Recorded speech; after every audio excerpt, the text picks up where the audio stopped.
Bom, hoje eu quero começar com uma frase aqui, é o seguinte: uma nova verdade científica não triunfa porque convencemos seus oponentes e fazemos eles verem a luz, mas ao invés, triunfa sim porque os seus oponentes eventualmente morrem e uma nova geração familiar com a ideia cresce. Quem disse isso foi Max Planck. Eu acho que é uma frase genial e está aí para refletir a realidade do mundo nutricional de hoje. Eu queria abrir com isso para a gente refletir um pouco sobre isso. Bem-vindo ao episódio número 55 aqui da Tribo Forte, o podcast número 1 do Brasil em saúde e boa forma, estilo de vida saudável. Doutor Souto, tudo bem por aí? Não é verdade essa frase? Que frase sensacional, né? Essa frase é sensacional. Tudo bom, Rodrigo? Boa tarde aos ouvintes. Uma frase sensacional, conhecida. Ela reflete não o que seria o ideal, mas ela reflete aquilo que frequentemente acontece de fato, especialmente nos meios acadêmicos, né? Porque aqueles que estão nos ouvindo aqui no podcast, esses não precisam morrer, esses conseguem mudar de ideia, refletindo sobre as novas evidências. Mas o que o Planck está querendo dizer é que às vezes as pessoas estão tão imbuídas daquela ideia que elas defenderam a vida inteira e em cima das quais elas construíram suas carreiras acadêmicas, que mudar realmente se torna muito difícil. Então as pessoas vão se aposentando e aí novas cabeças tomam os lugares nas universidades e a gente espera que é isso que aconteça. Eu acho que a gente já está vendo essa mudança acontecer aos pouquinhos. Eu só vou dizer o seguinte: todo mundo sabe o que aconteceu com os dinossauros, né? Então, para adicionar essa previsão pessimista aí. Mas tudo bem. Pessoal, hoje a gente vai falar dois assuntos principais. Um deles é uma notícia que saiu aí na mídia. Um monte de gente fez pergunta sobre essa tribo indígena da Bolívia, que tem uma alimentação alta em carboidrato. E eles têm os corações mais saudáveis do mundo aí. Então, o pessoal tem muita dúvida a respeito disso. A gente vai dissecar e tem umas mensagens importantes, eu acho cruciais as pessoas saberem sobre esse assunto. E segundo, a gente vai falar um pouquinho mais sobre um estudo que foi publicado dizendo que ovos e o consumo de ovos e laticínios pode diminuir o risco de diabetes. Mas tem mais para essa história, a gente vai falar um pouco sobre isso. Então, doutor Souto, agora eu vou dar uma introdução aqui sobre essa questão dos corações mais saudáveis nessa tribo indígena, para o pessoal entender. A gente está todo mundo, como sempre, na mesma página para a gente abrir discussão. Então vamos lá. Saiu a manchete, tá do Globo.com, essa que eu vou ler. A manchete é a seguinte: corações mais saudáveis do mundo estão em povoado indígena da Bolívia, indica estudo. Pesquisa revela que nenhum Tsimane, povo que vive nas florestas do norte do país, tinha sinais de artérias entupidas, inclusive aqueles com idade avançada. Agora, como é a dieta do Tsimane, né? E no que ela se difere da nossa? 17% da dieta do Tsimane é uma combinação de carnes de porco, selvagem, anta e capivara. 7% é composta de peixes frescos, como piranha e bagre. O restante vem da agricultura, como arroz, milho, mandioca e banana da terra. Eles também consomem grandes quantidades de frutas silvestres e nozes, ou seja, como diz no próprio artigo, 72% das calorias diárias do Tsimane vem de carboidratos, comparado aos 52% nos Estados Unidos. Então, uma dieta bastante alta em carboidratos. 14% vem de gorduras, comparado com os 34% nos Estados Unidos. Eles também, entre parênteses, eles também consomem muito menos gordura saturada, o Tsimane. Tanto os Tsimane quanto os americanos consomem o mesmo percentual de proteínas, 14%, mas o povo indígena come mais carne magra. Tudo isso que eu estou lendo é resumo desse artigo, tá? Os Tsimane também são bem mais ativos. Os homens dão 17 mil passos por dia e as mulheres 16 mil passos. Até os maiores de 60 anos de idade, pessoas com mais de 60 anos de idade, têm um desempenho bem acima do recomendado, que é 15 mil passos. Aos 45 anos, quase nenhum Tsimane tinha doença cardiovascular, né, ou calcificação nas artérias, comparado a 25% dos americanos. E quando atingiram a idade de 75 anos, 2/3 dos Tsimane não apresentavam nenhuma formação de cálcio no coração, comparado a 80% dos americanos. Gavin Sandercock, um nome até engraçado, professor de fisiologia clínica da Universidade de Essex, no Reino Unido, deu o palpite dele sobre o estudo. Ele falou o seguinte: os Tsimane obtêm 72% da energia dos carboidratos. E o fato de eles terem os melhores indicadores de saúde cardiovascular já registrados vai de encontro à suposição de que os carboidratos não são saudáveis. Agora o professor Navid Sattar, da Universidade de Glasgow, deu seu palpite também. Em outras palavras, Ter uma dieta saudável, pobre em gorduras saturadas e repleta de produtos não processados, não fumar e ser ativo ao longo da vida está associado a um risco menor de entupimento de vasos sanguíneos. Conclui. Resumo da história, pessoal. A tribo consumia 72% da energia na forma de carboidratos, enquanto os americanos 52%. Pergunta, para começar, são os mesmos carboidratos que os americanos consomem e essa tribo consome? Dr. Souto? É o mesmo alimento que está falando? Será que carboidrato é uma coisa igual no mundo inteiro? Por onde a gente começa, né? Rodrigo, então vamos fazer a seguinte pergunta. Das seguintes três dietas, dos seguintes três estilos de alimentação, qual que mais se aproxima do que os Tsimane comem? Tá? A dieta ocidental padrão, uma dieta vegetariana, uma dieta paleolítica. Agora eu vou reler, tá? Segundo a pesquisa, então, os Tsimane caçam a própria comida e comem o que plantam. Tá? Atualmente, a população... Bom, o estilo de vida deles guarda semelhanças com o da civilização humana de milhares de anos atrás. Tá? Então, como é a dieta? 17% é uma combinação de carne de porco, selvagem, anta e capivara. 7% é composto de peixes frescos, como piranha e bagre. E o restante tem coisas como arroz, milho, mandioca e banana da terra, além de grandes quantidades de frutas silvestres e nozes. Qual dessas dietas é a dieta que os Tsimane seguem? Exato, é um outro... Bom, enfim, é uma dieta paleolítica, a ideia da dieta paleolítica. É óbvio, alimentos de verdade. Né? Então, quer dizer, eu poderia pegar esse mesmo estudo e colocar a seguinte manchete. Eu acho que nós devemos fazer, Rodrigo, um segmento fixo do podcast. Vê o que você acha. Que é qual deveria ter sido a manchete. Essa é boa. A gente tá fazendo isso automático já, né? Vamos fazer fixo. A manchete é: o povo que tem o coração mais saudável do mundo segue uma dieta paleolítica. Essa é a manchete real. Quer dizer, está escrito ali, os autores disseram que eles seguem uma dieta equivalente a que o ser humano seguia milhares de anos atrás. É uma dieta composta daquilo que eles mesmos caçam, colhem e plantam, e que não tem nenhum alimento processado. É uma dieta que, respondendo então, não é uma dieta vegetariana, eles comem porco, anta e capivara, além de peixes como piranha e bagre. Tá? E eles também comem aqueles carboidratos que eles plantam ali, como coisas como arroz, milho, mandioca e banana. Eles não consomem trigo, aveia, centeio, cevada, não comem pão, não tem açúcar. Tá certo? Então, eles seguem uma dieta paleo. Agora eu sei o que vocês querem chegar, vocês que estão nos ouvindo, mas ela não é uma dieta low carb, não é isso? Exatamente, isso que o pessoal vai querer perguntar. E Rodrigo, quem disse que uma dieta low carb é um pré-requisito para a saúde humana? Exatamente, e outros estudos já mostraram isso, né? Como a gente falou dos Kitavas, tem os do Okinawa no Japão. A gente já sabia de tudo isso, né? Que carboidrato de comida de verdade não é algo tóxico. Porém, né, Dr. Souto, do outro lado da moeda, essa alternativa pode ser problemática para quem já está o quê?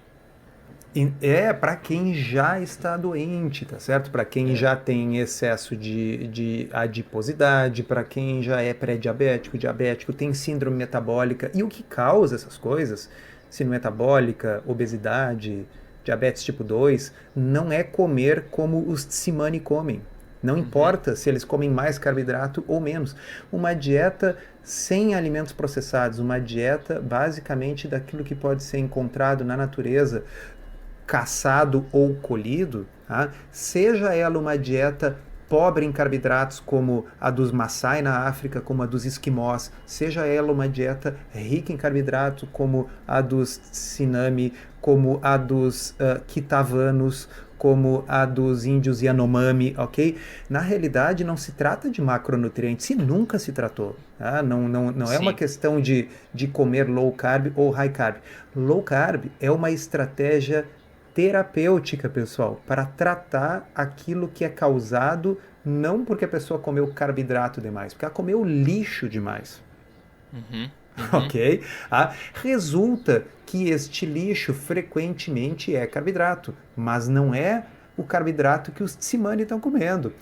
Então o que faz com que as pessoas adoeçam é excesso de donuts, é excesso de sonho com creme, é excesso de churros com doce de leite, é excesso de pão, de pizza, de refrigerante. Como o Dr. Jason Fung gosta de dizer, né, que a toxicidade está no processamento do alimento. Exatamente. E é justamente esse o caso. E ele está no processamento não apenas dos carboidratos, que fique claro, o processamento das gorduras, por exemplo, vai levar a esses óleos vegetais, óleo de soja, de canola, etc., que são gorduras, não são carboidratos e também não são bons para você. O processamento das carnes processadas também não estão associadas aí com os melhores desfechos cardiovasculares ou de saúde, ok? Então, eu não sei se propositalmente ou por causa da endemia da ignorância na imprensa sobre saúde, o pessoal está confundindo as coisas nessas manchetes, ok? Então, assim, ninguém disse que os carboidratos não são saudáveis. O que todo mundo de bom senso diz é que carboidratos processados não são saudáveis. Bom, então por que a gente advoga restringir coisas como tapioca, batata, ok? Mas nós não advogamos isso para os tsimane. Os tsimane, como Exato. nós acabamos de ler, não são obesos, não são diabéticos, ok? Nós advogamos isso como uma estratégia terapêutica. Eu vou me permitir ler aqui trechos de uma postagem que eu escrevi em 2013. Então ninguém vai poder dizer que eu escrevi isso só depois que saiu esta reportagem aqui. Tá?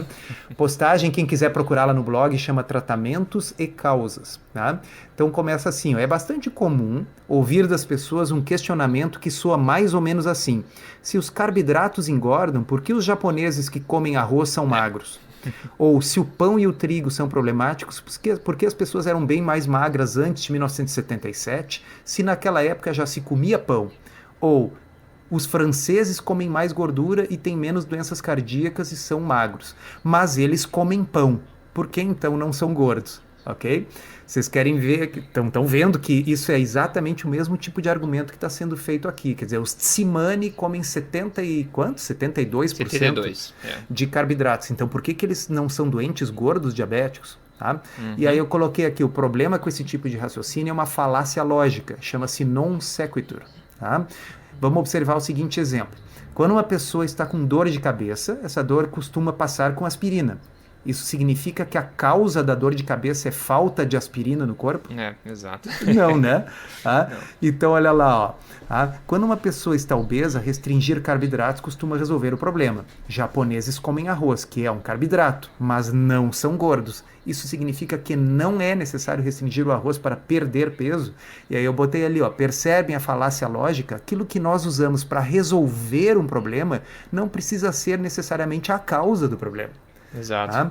Então, consumo do arroz por si só não causa obesidade na maioria das pessoas e com certeza não causa nos tsunami, que vocês viram que come arroz. A obesidade pode ter sido causada, por exemplo, pelo consumo excessivo aí vocês incluem aqui que pizza, o que quiserem, farináceos e açúcar por vários anos. Mas agora que você já engordou e a obesidade já está instalada, a restrição de carboidratos, inclusive o arroz, pode ajudar. Perfeito. É isso, eu escrevi isso em 2013, e isso é uma coisa tão óbvia, por isso que eu digo assim, será que é só ignorância? Ou realmente assim, é aquele negócio assim, olha, vamos aproveitar os coitados dos índios lá que comem uma dieta paleo e por causa disso são saudáveis para aproveitar e descer o pau na dieta low carb, que é uma coisa terapêutica para pessoas doentes. Exatamente. Uma coisa legal que o Dr. David Lustig falou, que inclusive é legal, pelo menos a gente tenta defender o pessoal que escuta a gente aqui, como a gente pode, né? Se a gente for pensar o seguinte, a diabetes tipo 2, ele falou que ele mudaria o nome. Não chama diabetes tipo 2 nada, porque não faz sentido esse nome. Chamaria de doença de alimentos processados. Né? Doença causada por alimentos processados. É diabetes tipo 2, que é o quê? É uma doença de intolerância à glicose, de insensibilidade à insulina. O que carboidrato causa na corrente sanguínea? A gente já sabe, carboidrato vira glicose na corrente sanguínea que estimula a insulina. Se você é uma pessoa doente, que já está obesa, com diabetes, que sentido faz comer, né, os 72% de carboidrato, isso vai colocar mais lenha no fogo? Nenhuma. Por isso que o efeito terapêutico de se retirar isso da dieta é tão bom em todos os estudos que a gente vê. Agora, para uma pessoa que é saudável, 72% de carboidratos de alimentos de verdade, esses não são alimentos processados. Então você não vai desenvolver uma doença de alimentos processados comendo alimentos de verdade, né? Então faz todo sentido quando a gente vê dessa perspectiva. Claro. Ó, eu vou continuar lendo um outro trecho da mesma postagem. Vocês pensem agora pensando nos tsunami e na dieta deles, que inclui então capivara, mas também arroz, também batata doce, tá certo? Ó, fazendo um paralelo com o exemplo da aspirina, você não engordou por falta de low carb. Mas uma vez que você já tenha engordado, low carb é a melhor solução terapêutica, ok? De uma forma geral, pessoas não engordam, mesmo que comam um monte de carboidratos. Eu escrevi isso em 2013, ok? Então isso não é uma novidade agora que nós estamos mudando de opinião porque uma tribo indígena lá come carboidratos. Porque isso já é sabido, pessoal. Tá? Exatamente. Então, as pessoas não engordam mesmo que comam um monte de carboidratos, vírgula, desde que sejam carboidratos mais próximos àqueles com os quais evoluímos.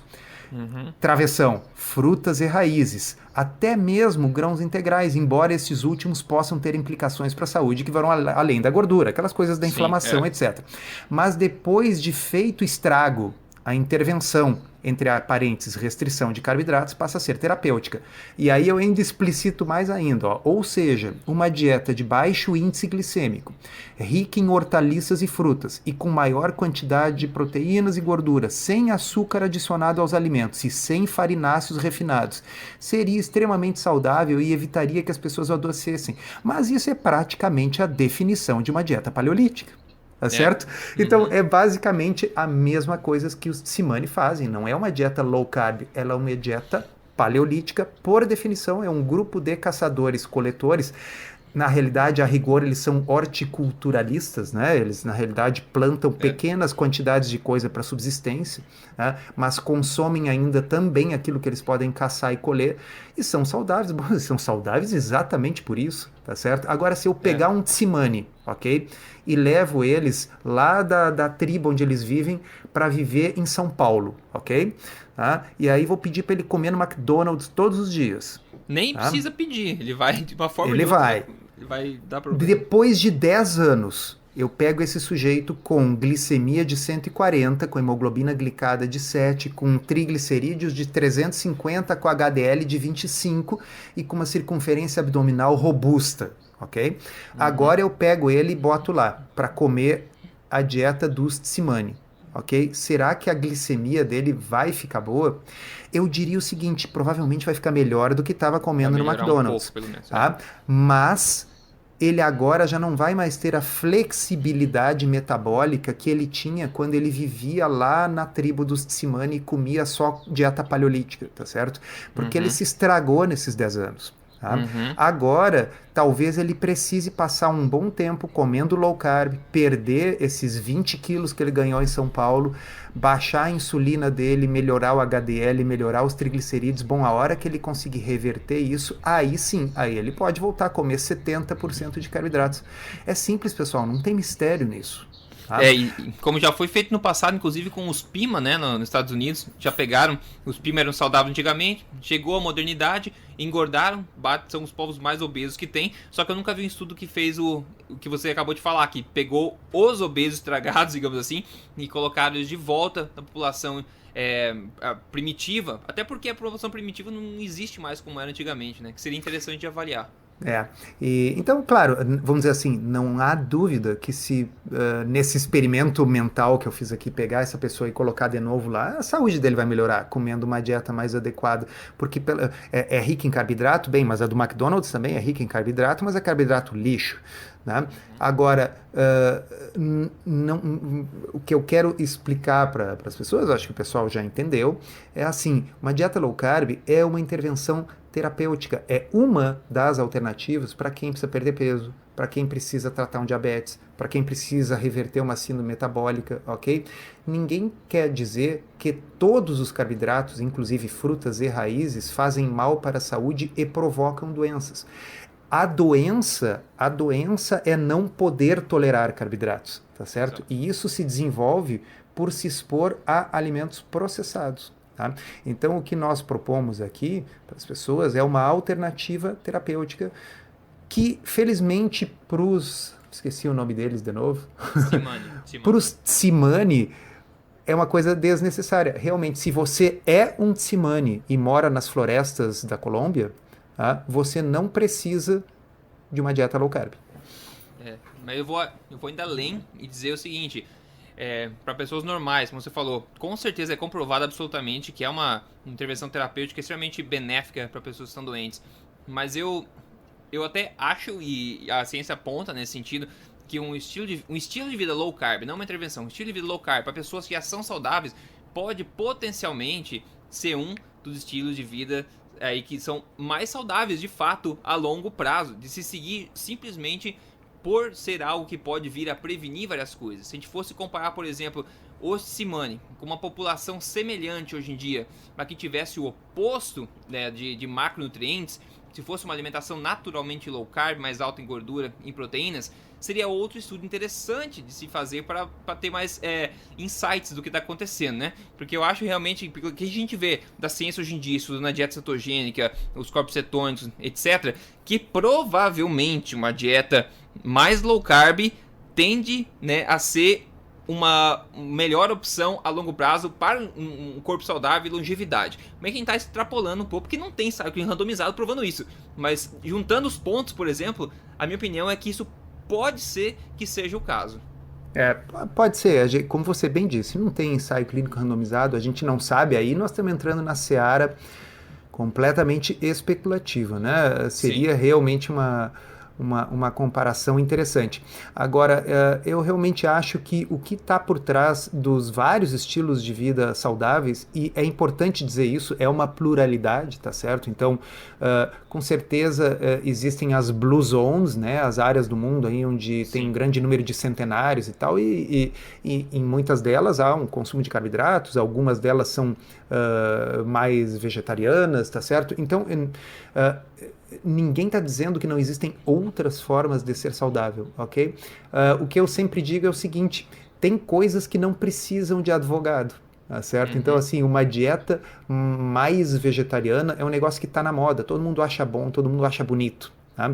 Nós, eu, o Rodrigo, esse podcast, precisamos existir porque low carb é o patinho feio, tá certo? É uma coisa que é atacada por todo mundo.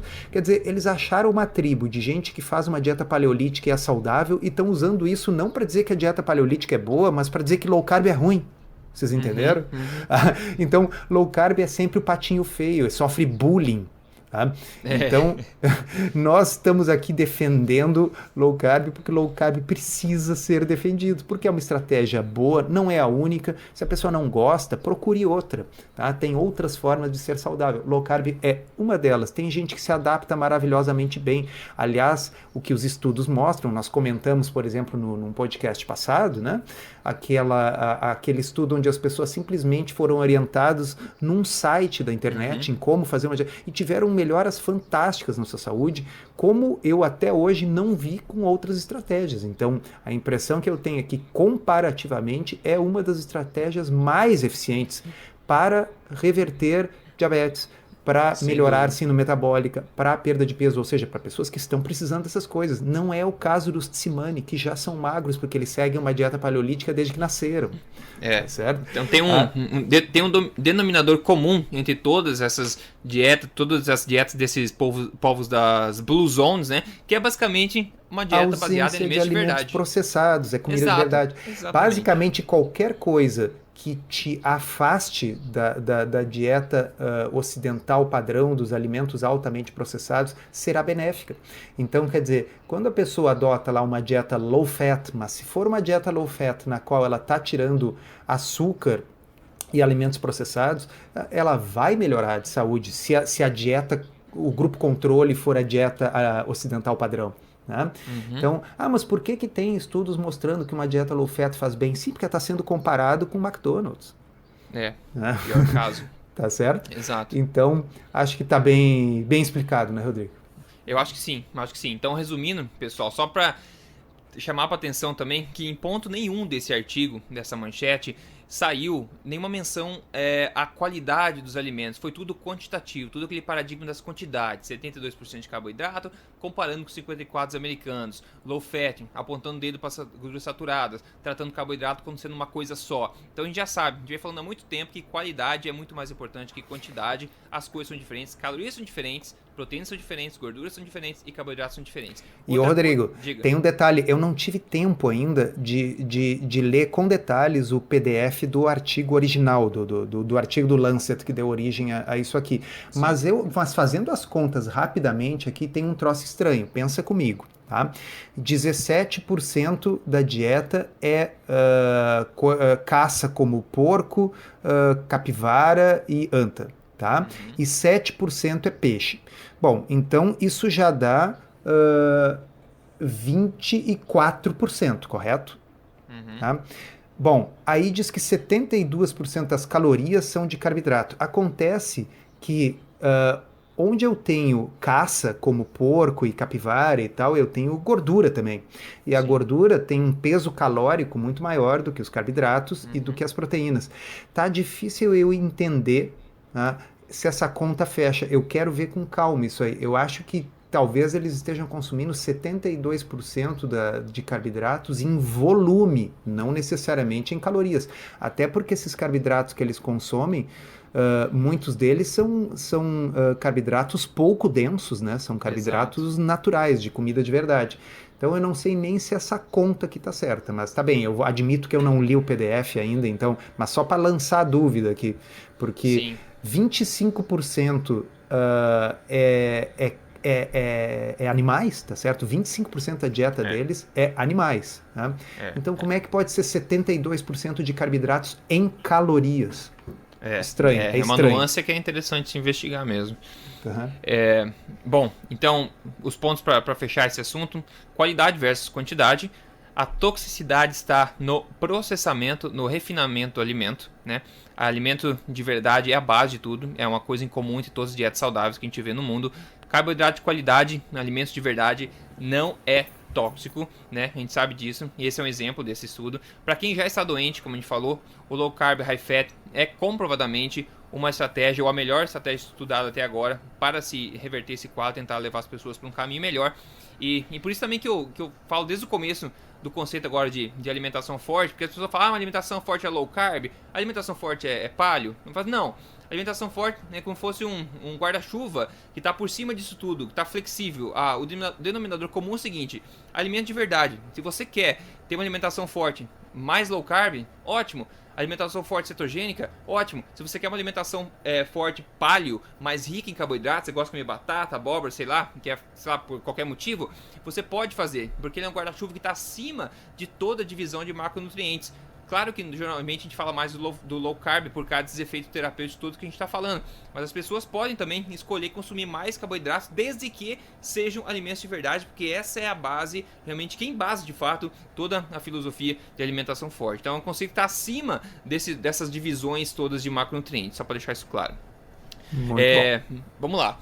O segundo ponto agora é, como eu falei, a manchete é o seguinte: saiu no site Independent, no Reino Unido: comer ovos e laticínios com alta gordura, eles reduzem o risco de diabetes, tá? Esse que saiu. Uma universidade, eu vou traduzir simultaneamente alguns pontos aqui do artigo para todo mundo ficar no mesmo ponto, tá? A Universidade de Eastern Finland, lá da Finlândia, fez um estudo demonstrando que homens que comem 4 ovos por semana têm 37% menos risco de desenvolver diabetes tipo 2, comparando-se com aqueles homens que comem apenas um ovo. A doutora Ulrika Eriksson, que é líder de um segundo estudo sobre o tema, da Suécia, ela diz o seguinte: aqueles que comeram a maior quantidade de alimentos, de laticínios integrais, né, altos em gordura, tiveram 23% menor risco de desenvolver diabetes tipo 2. Ou seja, ovos e laticínios integrais são associados aí com menor risco de diabetes tipo 2, né? Comer mais ovos laticínios integrais altos em gordura está associado a menos diabetes. Daí, eles continuam no estudo, falam o seguinte: um alto consumo de carne foi associado a um aumento de diabetes tipo 2, independente do tipo de gordura da carne. Quando investigado, o consumo de gorduras saturadas, né, que era um pouco mais comum nos laticínios do que nas carnes, se observou um link de redução de risco de diabetes tipo 2. A cabeça de você já explodiu ou não nesse momento, né? O que faz sentido no meio de tudo isso? E para acabar, né, os nossos resultados sugerem, então, que o foco não deveria ser somente na gordura, mas considerar em que comidas, em que alimentos nós comemos, né? Então, maravilha. Esse é um estudo observacional, epidemiológico, e só um tipo de estudo assim para gerar esse tipo de controvérsia, né, Dr. Souto? Rodrigo, o que esse estudo prova, Rodrigo? Não prova nada. Ele não prova nada. Assim, ó, pessoal, olha que interessante. Esse estudo, a gente decidiu comentar ele hoje justamente para mostrar para vocês que não se trata de, quando é um estudo observacional que vai a favor daquilo que a gente pensa, bom, aí a gente fala, mas se for contra, não. Observacional é observacional. É o milésimo estudo observacional sobre a mesma coisa, mostrando as mesmas contradições. Não se deveria nem publicar isso, ok? Então, assim, o máximo que nós podemos dizer quando um estudo observacional sugere que comer ovos reduz o risco de diabetes é que provavelmente ovos não aumentam o risco de diabetes, tá certo? O máximo que nós podemos dizer quando um estudo observacional mostra que consumir laticínios ricos em gordura reduz o risco de diabetes é que provavelmente a gordura dos laticínios não causa diabetes. Vocês entendem? Exato. Então, assim, se causasse, a gente não estaria observando uma associação inversa. Mas, da mesma forma que o estudo não prova que comer ovos proteja contra diabetes, da mesma forma que o estudo não prova que os laticínios com alta gordura protegem contra o diabetes, ele também não prova que comer carne aumenta o risco de diabetes. Ele não prova nenhuma, tá certo? Ele simplesmente é mais um estudo observacional, no qual, por exemplo, aquelas pessoas que comem mais carne, como sempre nos estudos observacionais, tendem a ser as pessoas que prestam menos atenção às recomendações de saúde, né? E que, portanto, acabam tendo desfechos ruins. A gente pode muito bem ser esse o motivo dessas pessoas terem mais diabetes e não ter absolutamente nada a ver com a carne, tá? Dito isso, eu faço um parêntese aqui e digo assim, como todo mundo sempre ouviu falar que ovo faz mal, ok? Normalmente seria de se esperar que as pessoas que comem mais ovos fossem as que tivessem pior desfecho de saúde. Então, quando a gente encontra um estudo observacional onde quem come mais ovos tem os melhores desfechos de saúde, isso torna mais evidente ainda que o ovo não pode fazer mal. Tá certo? Exatamente. E o mesmo vale para os laticínios gordos que eles citam aqui, que é o caso dos queijos, da manteiga, etc. Também salientando que existe um corpo de literatura observacional muito grande, mostrando associações favoráveis, né, entre o consumo de laticínios gordos e uma redução do risco de diabetes. Então, isso não prova que queijo e manteiga reduz o risco de diabetes, mas é bom saber, né? Tá? É bom saber. Como eu estava falando antes com você, inclusive, de estudos observacionais, epidemiológicos, sempre, pessoal, e é a maioria deles, tá, que sai, é desse tipo, sempre coloca uma pulga atrás da orelha, porque é possível provar qualquer coisa ao começar um estudo. É por isso que a indústria patrocina, digamos, estudos desse tipo também, porque é muito mais fácil você provar um ponto que seja de acordo com eles, provar que quem come mais queijo tende a comprar mais carro vermelho. É possível fazer esse tipo de associação se você capturar as informações corretas e massagear os dados de uma forma ou de outra. Não precisa mentir, mas você não tá lidando com fatos, está lidando com marcadores de tipo de pessoas, com coisas no ar e tentando fazer algum sentido em todas as informações que você coletou. Então sempre diminua a credibilidade, né, do que você está lendo quando o estudo for observacional e epidemiológico. E uma dica para saber quando ele é desse tipo é quando as manchetes falam está associado, né, está associado a isso, está associado àquilo. Então é sempre e nem sempre eles falam, né? Às vezes a manchete vem dizer, como já aconteceu no podcast, a gente falou também, que eles vêm inferindo causa e efeito, né? Mas não precisa ir longe, né, Rodrigo? Essa nossa manchete aqui do jornal The Independent tá assim, ó. Comer ovos e produtos laticínios de alta gordura reduz o risco de diabetes. Por acaso eles pegaram milhares de pessoas, separaram em 2 grupos, deram ovos e queijo para um grupo e o outro grupo não, acompanharam por 10 anos e viu o que aconteceu? Não. Ele não é um ensaio clínico randomizado. Então, como diabos eu posso dizer que reduz o risco de diabetes? Veja bem, vou deixar bem claro para todo mundo que está nos ouvindo aqui, eu acredito fortemente que comer ovos e laticínios ricos em gordura reduz o risco de diabetes, mas eu não posso afirmar isso porque isso aqui não é um ensaio clínico. Eu tenho bons motivos para crer nisso, porque um é o aspecto mecanístico, que é o menos importante, tá? Que seria o seguinte: diabetes é um problema de que substância no sangue? Glicose, insulina. Ovo tem glicose? Tá? Então por que ovo seria uma coisa ruim para diabéticos, tá certo? Então esse é o aspecto mecanístico. E o segundo, mais importante, é o seguinte: nós no podcast anterior falamos o quê? Que um estudo mostrou que pacientes que foram orientados via internet para consumir uma dieta pobre em carboidratos e rica em ovos e laticínios gordos induziu a remissão, a desaparecimento do diabetes no número grande dessas pessoas. Bom, então, se comer ovos e comer laticínios gordos, mas ao mesmo tempo se abster de carboidratos, faz com que pessoas já diabéticas deixem de ser diabéticas, bom, é bem provável, né, Rodrigo, que essas coisas não causem diabetes, né? Exatamente. Tá certo? Qualquer pessoa razoável iria deduzir isso. Então, assim, um pouquinho de lógica não prejudica, sempre ajuda. Tá? Então, se a gente tem ensaios clínicos randomizados, estes sim, capazes de estabelecer causa e efeito, mostrando que o consumo destas coisas está associado com uma redução do diabetes, bom, então que sentido tem em ficar apresentando estudo epidemiológico? Eu vou fazer uma analogia aqui que eu já estava preparando para uma postagem, mas vou liberar para vocês. É a mesma coisa que publicar uma pesquisa eleitoral feita depois da eleição. Tá certo? É tão assim, útil quanto, né? É tão útil quanto. Eu já tive a eleição, tá? Quer dizer, o Trump já ganhou. Então vamos especular quem vai ganhar. E aí, então, um mês depois da eleição, faço uma pesquisa eleitoral perguntando em quem você vai votar. Isso é o equivalente a fazer um estudo epidemiológico observacional sobre um assunto que já foi resolvido em ensaios clínicos randomizados. Exato. Exato. É difícil entender, né? É difícil entender. Na realidade, alguém perguntou hoje no blog e eu respondi a mesma coisa que eu vou colocar para vocês aqui. Isso não tem nada a ver com ciência ou com tentativa de elucidar a verdade. Isso tem a ver com um negócio que em inglês chama-se publish or perish. Tá? Quer dizer, no mundo acadêmico, ou a pessoa publica artigos científicos, ou ela perece, ela cai dentro do mundo acadêmico, ela não se sustenta no mundo acadêmico. E no sistema norte-americano, especialmente, e na Europa também, a pessoa, o sujeito ele não tem estabilidade no emprego como professor universitário, diferente do Brasil, que o cara faz um concurso e é estável, né, se for uma universidade pública. Nos Estados Unidos não, o cara não tem estabilidade no emprego, ele pode ser demitido a qualquer momento, a não ser que ele consiga aquilo que eles chamam de tenure, tá? Escreve tenure. Tá?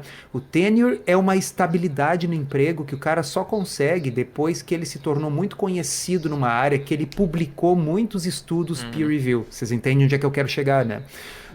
O cara tem que publicar um número razoável de estudos científicos por ano, todos os anos, por vários anos, em revistas científicas de alto impacto. Existe um negócio chamado fator de impacto, que mede o quanto é impactante no mundo científico um estudo publicado naquela revista. Vamos pegar um estudo publicado no The Lancet, na Science, no New England Journal of Medicine, no JAMA, tá certo? Nessas revistas ele tem um impacto muito maior do que o negócio publicado aqui na revista médica de Porto Alegre. Não existe, mas é só para dar um exemplo.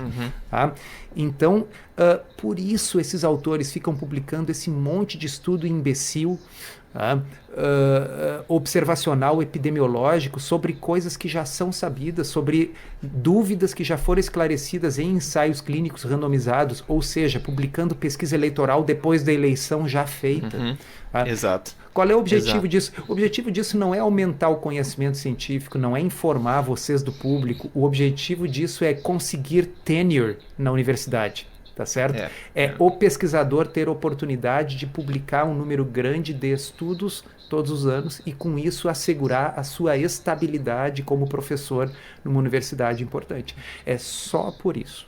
É verdade. E quem deveria pensar dessa forma também são os próprios jornalistas científicos que disseminam esse tipo de estudo pós-eleição, realmente, né? Mas, enfim, no mundo perfeito... O problema é que isso seria se eles também tivessem interessados com a educação do público e com a verdade. Exato, mas como o interesse é clique, tá? Eu estou agora olhando para o estudo esse do Independent e debaixo da manchete, do lado de onde tem o símbolozinho do Facebook e o símbolozinho do Twitter, ou seja, estimulando as pessoas a compartilharem, tem ali 3K, né?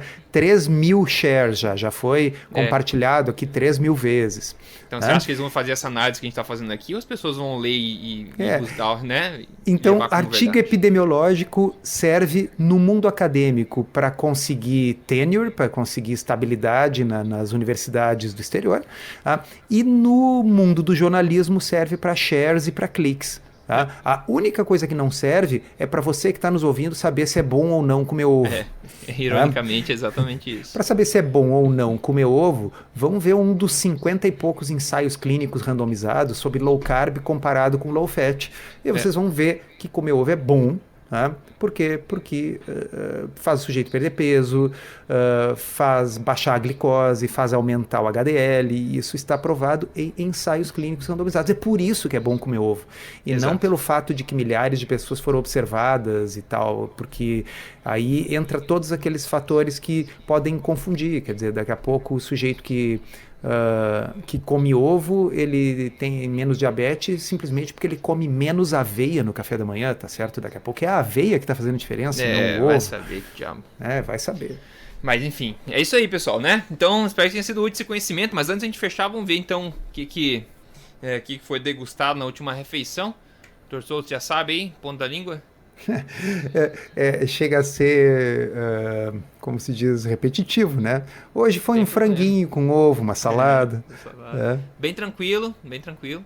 Bem tranquilo, e eu comi também um bombonzinho de cacau cru, que é um negócio que eu ganhei de uma paciente, me trouxe da Bahia, estou aqui fazendo um agradecimento público para ela, espetacular. Como tem coisa boa no mundo low carb, olha, vou te dizer. No mundo de alimentos de verdade, né? É incrível. Exatamente. Incrível que tem. Hoje eu comi também um hambúrguer bem gordo, na verdade, até demora para cozinhar, de carne de gado de pasto, como falei, aqui não é era mais de raro. capivara? Não era de capivara, infelizmente. Mas sabe que no mercado municipal aqui, dá pra comprar, tipo, steak de camelo, carne de tartaruga, rabo de jacaré, uns negócios bem... Os canadenses não sabem nada, aqui dá pra comprar com papelão, inclusive. Com papelão? Pois é, sacanagem, né? Mas enfim, é isso aí, pessoal. Tá, beterraba também. Pô, beterraba é um negócio que eu voltei a comer há pouco tempo, na verdade. Eu descobri que eu gosto bastante. Eu não como todo dia, mas eu como de vez em quando. E pra mim é meio que uma sobremesa no prato, assim, quando eu faço uma beterraba. Eu acho muito, muito gostoso e é um vegetal bastante interessante, se for pensar. Como é que ele cria uma cor tão, assim... tão, né, densa, tão forte, se você colocar na tua mão, assim, até é difícil tirar. Enfim, eu tô gostando bastante. É um alimento bastante gentil também pro intestino, enfim, pra digestão, uma coisa bacana. Claro, não o mais low carb do mundo. Mas, é bom aproveitar para fazer uma confusão que é muito comum, porque o pessoal ouve falar do sugar beet, né, da beterraba branca, beterraba sacarina, essa, que é a beterraba da qual se extrai açúcar na América do Norte, especialmente na Europa. Então, assim, são plantas diferentes, viu, pessoal? A beterraba roxa, essa não é a mesma sugar beet, não é a mesma beterraba branca da qual se extrai o açúcar. Sim, e o açúcar não é resultado de fazer suco da beterraba, né? E é refinado até o último que pode. Exatamente. Então, assim, a sugar beet, a beterraba sacarina, a beterraba de açúcar, é outra planta, ela é uma planta branca, não é roxa. É uma planta que tem um conteúdo de açúcar bem maior. Tá? Então, a beterraba, sim, ela tem um pouco de carboidrato, não é muito. Depois vocês confiram na tabela, ver se eu estou mentindo, mas assim, eu acho que é algo como 10 ou 11 gramas por 100 gramas de beterraba. Né? Então, e assim, é um alimento de verdade, né? Pô, a gente acabou de ver que não é tóxico, né? Então, depende do objetivo de cada um. Depende do objetivo de cada um. Mas o pessoal pergunta muito porque tem essa ideia de que, nossa, a beterraba não dá para comer de jeito nenhum porque ela tem um monte de açúcar. Não, é outra planta. A beterraba roxa, essa tem em torno da metade da concentração de carboidratos do que uma batata. Okay? Sim, então, assim, ela é metade da batata em termos de concentração de carboidratos. Definitivamente, ela não é o vilão do seu prato de salada. Não. E essa sugar beet que você falou, além de ser diferente, é uma planta geneticamente modificada, né? Para aumentar a concentração de açúcar, para favorecer a indústria do açúcar. Enfim, é muita coisa errada, né? Não é uma coisa, não é igual a outra, né, pessoal? Outra planta. É isso aí. Então é isso aí, pessoal. Maravilha. A gente se vê no próximo episódio. Divirta-se, aproveite sua semana, tenha uma semana bastante saudável aí. Obrigado, Dr. Souto. Até mais. Obrigado, abraço.